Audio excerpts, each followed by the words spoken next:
Clip number 570۔ اس clip میں آپ قرآن پاک کی سورہ یوسف کی آیت نمبر 50 سے لے کر 52 تک کی تلاوت، ترجمہ اور تفسیر قرآن صراط الجنان سماعت فرمائیں گے۔ بسم اللہ الرحمن الرحیم، اللہ کے نام سے شروع جو نہایت مہربان رحمت والا ہے۔ وقال الملك ائتوني به فلما جاءه الرسول قال ارجع إلى ربك فاسأله ما بال النسوة اللاتي قطعن أيديهن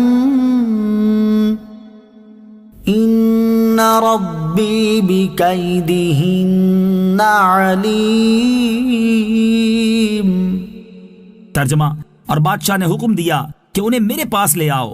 جب ان کے پاس قاصد آیا تو یوسف نے فرمایا اپنے بادشاہ کی طرف لوٹ جاؤ، پھر اس سے پوچھو کہ ان عورتوں کا کیا حال ہے جنہوں نے اپنے ہاتھ کاٹے تھے، بے شک میرا رب ان کے مکر کو جانتا ہے۔ وقال الملك، اور بادشاہ نے حکم دیا۔ تفسیر صراط الجنان میں ہے، ساقی جب حضرت یوسف علیہ السلام سے یہ تعبیر سن کر واپس ہوا اور بادشاہ کی خدمت میں جا کر تعبیر بیان کی، بادشاہ کو یہ تعبیر بہت پسند آئی اور اسے یقین ہوا کہ جیسا کہ حضرت یوسف علیہ السلام نے فرمایا ہے ضرور ویسا ہی ہوگا۔ بادشاہ کو شوق پیدا ہوا کہ اس خواب کی تعبیر خود حضرت یوسف علیہ السلام کی زبان مبارک سے سنیں۔ چنانچہ اس نے حکم دیا کہ حضرت یوسف علیہ السلام کو میرے پاس لے آؤ تاکہ میں ان کی زیارت کروں، کیونکہ انہوں نے خواب کی اتنی اچھی تعبیر بیان کی ہے۔ جب قاصد حضرت یوسف علیہ السلام کے پاس آیا اور اس نے حضرت یوسف علیہ السلام کی خدمت میں بادشاہ کا پیام عرض کیا تو آپ نے فرمایا اپنے بادشاہ کی طرف لوٹ جاؤ، پھر اس سے درخواست کرو کہ وہ تفتیش کرے کہ ان عورتوں کا کیا حال ہے جنہوں نے اپنے ہاتھ کاٹے تھے، بے شک میرا رب عز و جل ان کے مکر کو جانتا ہے۔ یہ آپ علیہ السلام نے اس لیے فرمایا تاکہ بادشاہ کے سامنے آپ کی براءت اور بے گناہی ظاہر ہو جائے اور اس کو یہ معلوم ہو کہ یہ لمبی قید بلا وجہ ہوئی، تاکہ آئندہ حاسدوں کو الزام لگانے کا موقع نہ ملے۔ اس سے معلوم ہوا کہ تہمت دور کرنے میں کوشش کرنا ضروری ہے۔ قال ما خطبكن اذ راوتن يوسف عن نفسه قلنا حاش لله ما علمنا عليه من سوء قالت امرأة العزيز الآن حصحص الحق أنا راودته عن نفسه وإنه لمن الصادقين۔ انہوں نے کہا سبحان اللہ، ہم نے ان میں کوئی برائی نہیں پائی۔ عزیز کی عورت نے کہا اب اصل بات کھل گئی، میں نے ہی ان کا دل لبھانا چاہا تھا اور بے شک وہ سچے ہیں۔ وقال الملك، بادشاہ نے کہا۔